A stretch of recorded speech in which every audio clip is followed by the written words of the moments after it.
Hi, this is Eric I. I'm here to narrate a Prezi for you about the adventures of Huckleberry Finn. I'd like to give you some background and some context about the book and explain a little bit more to you about the author, Mark Twain. So we'll start with Mr. Twain. Here's a picture, a very familiar figure. Even if you haven't read Huck Finn yet, you might recognize this guy with his shock of white hair and bushy eyebrows and big mustache and often dressed in all white, especially later in his life. Very well-known person. Again, even if you haven't read Huck Finn or any of his other books. His real name was Samuel Langhorne Clemens, but he took the name Mark Twain later on as his pen name, and it's what everyone thinks of when they think of this author as Mark Twain. Little side note, probably more than you'd want to know about his name, but the story, one of the most reliable stories that we can tell about his name is that through his love of being on the riverboats, uh, somebody's job was to stand out on the deck and throw a line over into the water and to measure the depth of the water. The water had to be at least 12 feet deep, or the paddles um, risked getting damaged on a sandbar or something like that. So somebody would periodically measure the depth of the water, and a mark was 6 feet. So Twain meant two, and you needed 12 feet. So you would holler out, Mark Twain, which meant the water was at least 12 feet deep and it was safe for the boat to go through there.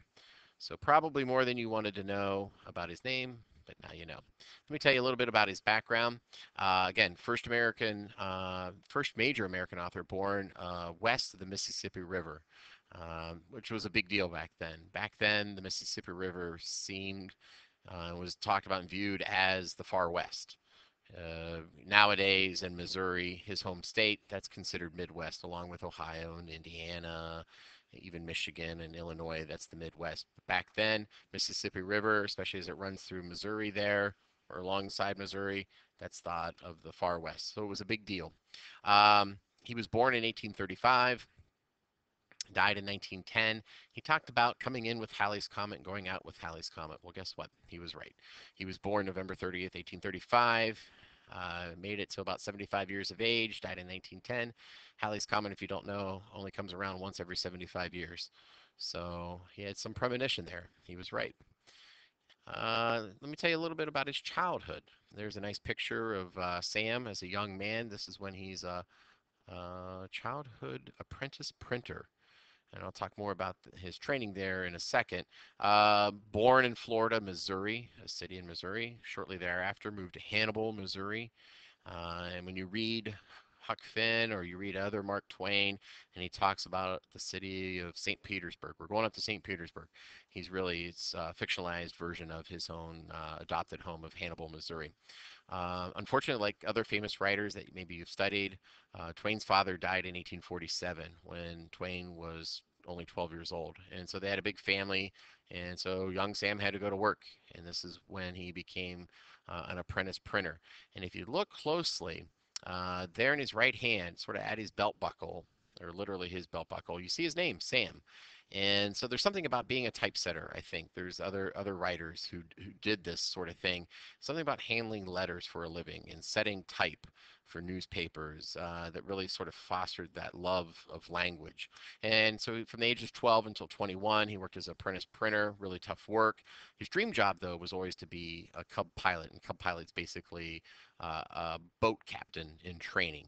And so, in his early 20s, he got to learn the river, the Mississippi River. And that was his dream job, was to be the captain up there, up on the deck of the ship, steering these big old paddle boats, these big old steamboats up and down the Mississippi River. So he actually got his dream job for a while. Unfortunately, Civil War broke out. He actually volunteered to fight with the Confederacy, being from Missouri. Never really saw battle, served for about 2 weeks, and then sort of disappeared, as often things would happen late in the war. Kind of bounced around quite a bit, went to Nevada, did some mining out there, got a job working for a newspaper in San Francisco. He traveled, but he really didn't start writing until he was like 30ish. So I'll tell you more about his writing here in a minute, just some of his later years. So he's writing 1865, publishes a story, gets married at 35, which back then was quite a bit later in life. Interesting story is that he asked for the hand in marriage of his wife Olivia from her father, and the father said, "Well, give me a letter from somebody who can attest to your good character." And keep in mind that young Samuel had already lost his father, couldn't find any of his friends to write him this letter, so he wrote it himself. And thankfully, his future father-in-law um, saw better things in him than maybe his own friends did, and it worked out. They were married and until she passed many years later, and after they had had several children together. In addition to writing, he was a popular lecturer. A lot of times people travel, they'll go up to Connecticut. You can still go see his house there in Connecticut, and it looks like a giant steamboat, except for it's on land. Um, Lots of sort of sadness later in his life. Lost his wife. He survived several years after she had passed. He also suffered a parent's curse and lost his one of his children. Very sad. And some people often say that made him this bitter man. And one of the quotes that he offered Twain, he says, "I know now what the soldier feels when a bullet crashes through his heart." And that was sort of what he felt after he lost his wife and child. And so he was always sort of kind of a sarcastic, cynical, kind of smart aleck, might be something we would call him nowadays. But later in life, he especially became, you really see this sort of bitterness in his writing. So the impact of his work, like other writers that you study in American literature, they wrote for everybody. They wrote for the working class guy, often the middle class guy, upper class person. They wrote about, as Twain said, what was in one's backyard. And so Twain, especially early on, was categorized as a regionalist or a realist type of writer. Um, a regionalist is somebody who's able to sort of evoke sort of a particular region, a particular area. Sometimes this is also called local color. And so he really could make you feel like you're on the Mississippi River. You feel like you're seeing these places. You can hear these sounds. You can see these sights. He could evoke this area, this place, this time. And so that's regionalism. And realism is just sort of like what you would imagine would be. He's writing how people talk.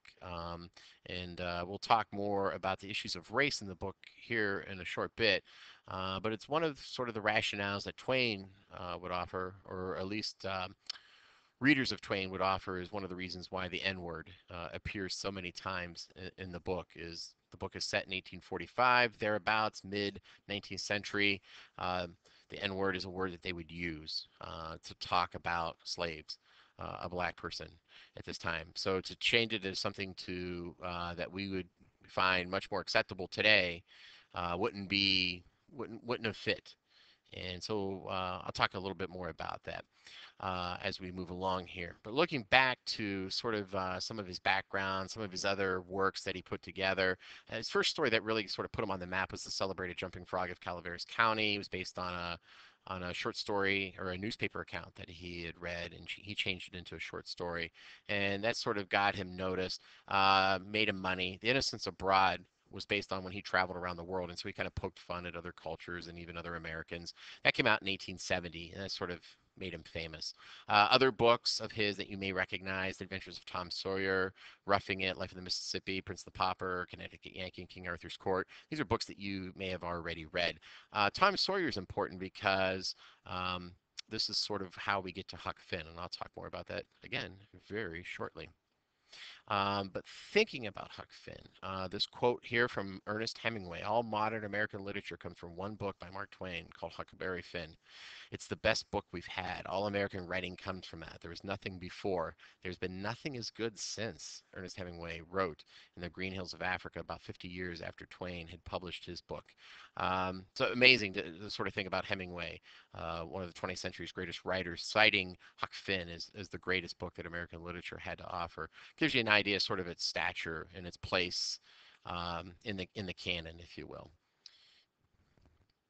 So thinking about the Adventures of Huckleberry Finn, as I mentioned, Tom Sawyer had come out, and he, along with Innocents Abroad and other books, had made Twain some money.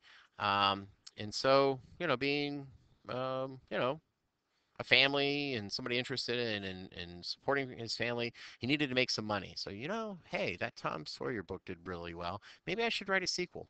So when he sat down in 1876, his desire was to write a sequel to Tom Sawyer and make some money. Well, if you've ever read Tom Sawyer, it's a kid's book. It is what it is. And but the book that came out, uh, The Adventures of Huckleberry Finn, is not a kid's book. It's a book that took him 9 years to write, and I'm sure many times he would have been inclined to quit, but he stayed with it and wrote his best known book. Its style's American, it's simple, direct, alive with dialect. So why is it important? Well, it's the first true American novel, according to Edgar Allan Poe and Nathaniel Hawthorne. Novels really weren't terribly important or recognized before that, so it sort of paved the way for all these books that we read in literature class, which you may find to be a good thing or a bad thing. And it's seen as very symbolic. It's seen as the symbol of American freedom, symbol of individuality. It elevated the individual. It elevates Jim. It elevates Huck into these characters. Something about being sort of free of conventions, sort of being free of sort of European or old world influences. One of the main issues with Huck Finn that we have to talk about, we'll talk more about these in class, is the slavery and censorship issues with the book. Keep in mind that when this book is published, the religious, social, economic segments of society all supported slavery. Even in 1885 when the book is published. It's 20 years after the end of the Civil War, 20 some years after the Emancipation Proclamation. So Twain was really sort of writing against sort of the common thinking of his day. And what I think often happens with Huck Finn is I think folks misread the book and they sort of miss the point that it's an anti-racist book. Um, and they focus sort of, on the N word that I talked about earlier. But it's to miss sort of Twain's efforts to raise our consciousness, to raise our awareness about the problems with race. And so it's probably, along with Uncle Tom's Cabin, like an early book about sort of the evils and the horrors of slavery and his personal experiences. I mean, he's growing up in Missouri in the 1840s, 1850s. Um, they would have had slaves. His family would have had slaves. And Twain talked later about some of his most sort of deeply embedded memories, where one time he was playing on the river and they found the body of a slave that had drowned. And another time he had witnessed a slave being killed on the docks down on the Mississippi River. And these were images that stuck in his head forever. And I don't know if inspired's the right word, but motivated him to sort of write about these matters in a way to kind of get people to talk about them and to sort of recognize the horrors of of racism and of slavery. This is a great little clip here on 60 Minutes. I encourage you to check it out. I'll put a link for you um, on the website. So you can check it out. It's about 12 minutes long or so. What else about Huck Finn that you should know? T.S. Eliot said the river is what makes it a great book. Some people talk about the Mississippi River actually being a character. Some people see it as a modernized version of the Odyssey, if you remember reading that earlier in your school. Other people categorize it as a picaresque novel. It's got a rogue character. It's a series of episodes, vignettes sort of strung together. It's satirical, sort of pokes fun of institutions, so it seems to sort of fit that.